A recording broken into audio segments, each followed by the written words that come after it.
একসময় ছিল এক মনোমুগ্ধকর মৌমাছিদের রাজ্য, হানি হিলস, যেখানে হাসি, আনন্দ আর মধুর গন্ধে ভরে থাকত চারদিক। সেখানে রাজা অ্যাম্ব্রো ও রানী মেলিনা বাস করতেন তাদের সাহসী পুত্র প্রিন্স বানোকে নিয়ে। প্রিন্স বানো ভালোবাসত এক অন্য রাজ্যের সুন্দরী প্রিন্সেস রোজিকে।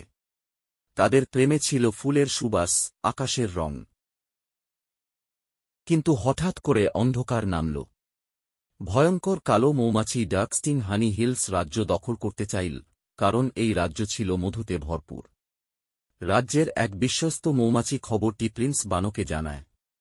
প্রিন্স বানো সঙ্গে সঙ্গে তার দুই বন্ধু, বুদ্ধিমান বিজ্ঞানী মৌমাছি টিনকি এবং সাহসী যোদ্ধা স্টিংরো কে নিয়ে যুদ্ধের প্রস্তুতি নেয়। টিনকি বানায় নতুন মধুলেজার, স্টিংরো সজ্জিত হয় ফুল ব্লেডে। শেষ পর্যন্ত এক মহাযুদ্ধে বানো ও তার বন্ধুরা ডার্কস্টিংকে পরাজিত করে। রাজ্য উদ্ধার পায়, রাজ্য জুড়ে বাজে আনন্দের ঘণ্টা। দাদু বানোকে গর্ব করে জড়িয়ে ধরেন। রাজা অ্যাম্ব্রো ঘোষণা করেন, আজ থেকে এই রাজ্যের নতুন রাজা আমাদের বানো। প্রিন্সেস রোজি হাসতে হাসতে বলে, আমার রাজা, তুমি শুধু রাজ্য নয়, হৃদয়ও জয় করেছ। আর হানি হিলস আবারও হয়ে ওঠে সুখ, শান্তি আর মধুর রাজ্য।